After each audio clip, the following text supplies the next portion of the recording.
As a strong, independent woman, I used to hate when a girl would change the whole trajectory of their lives just for a man. Unless, of course, it's BTS or any K-pop group for that matter, because that's exactly what I did. And it is wild just how much my life has changed just because of that.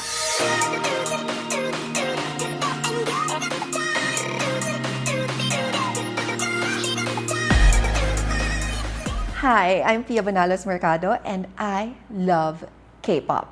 Wow, I did not mean for it to sound like a K-pop anonymous meeting.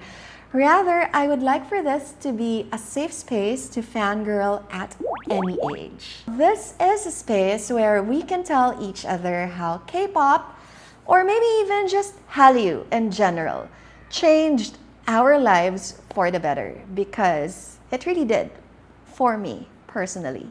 And in this video, I will be sharing 4 ways that it changed mine. I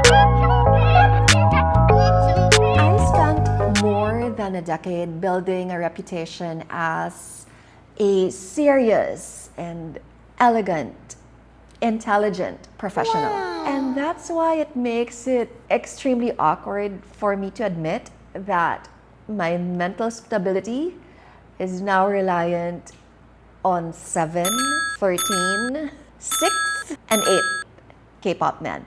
Here's me in my past life. I may look accomplished or maybe even happy a little bit in these photos, but I could assure you that I really was not. For more than a decade, my voice belonged to the daily news cycle. My entire existence revolved around hunting down the why around each headline.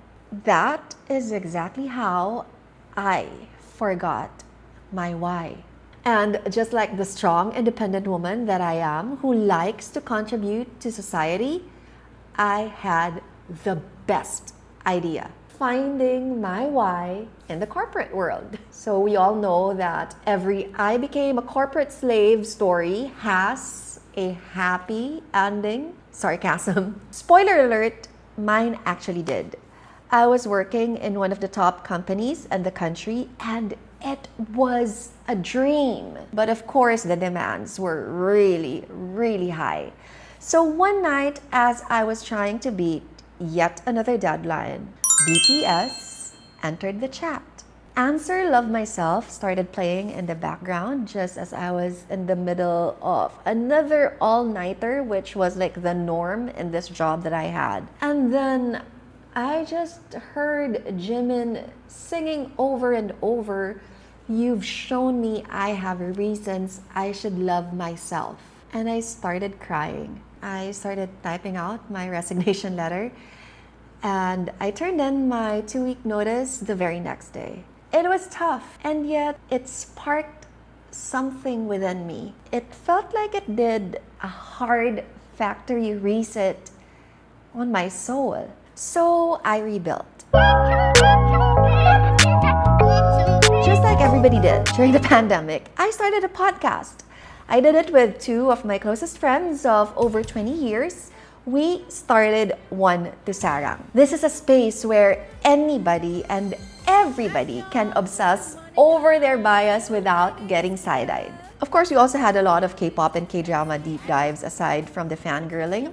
A lot of laughing and a lot of crying. Just a safe space for Filipinos to come together so that they can all just be in this community that loves Hallyu.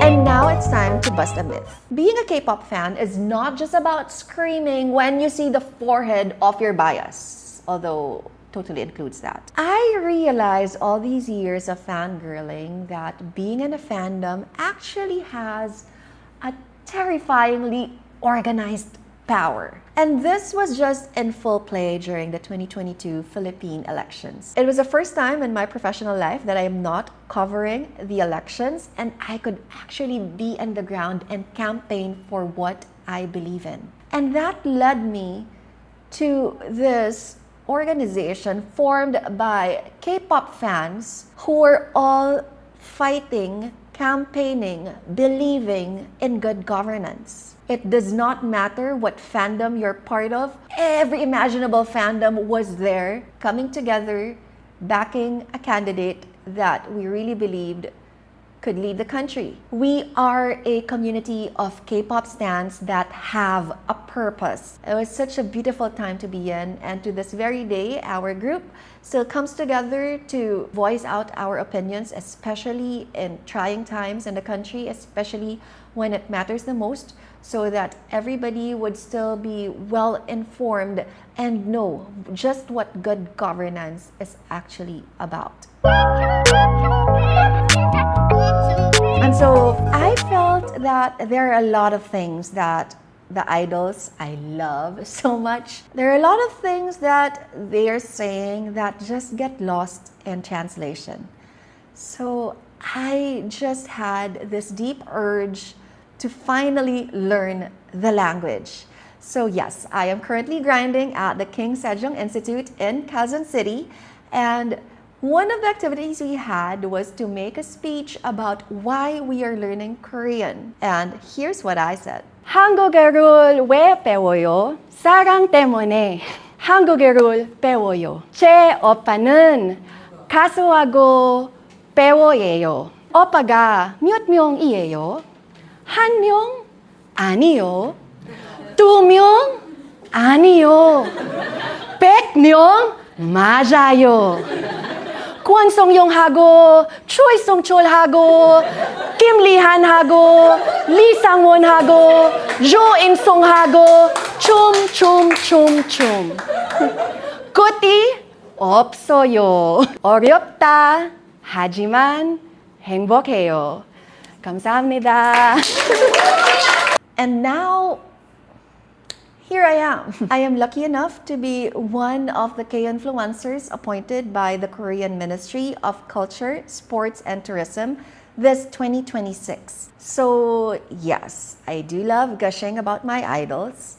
And I'm also here to understand it through my distinctive Filipina, a little bit older and yet a lot of fun kind of lens. I am taking my journalism and brand marketing background put together so that I could use it to tell stories that are hopefully funny and can touch lives, and also scale this community and prove that turning your life around is possible. Maybe because of Korean men that you saw. There should be no shame in changing your life for a man, or a whole lot of them for that matter. And I am living proof because I am literally living my best life, finally, just because of it. So please do join me in this journey. I would really appreciate it if you get me a like and a follow, and if you would subscribe to my page as well. Aside from the content that I'm doing for the K-Influencer Academy throughout this year from May up to December in 2026, I would also update my page with a lot of other K-pop, K-drama things in between, sometimes reacting to music videos with my daughter, or maybe just like this, just telling stories together and just hanging out and being with this community where I have just felt so much loved and supported. So thank you so much for your time, and I will see you in the next video.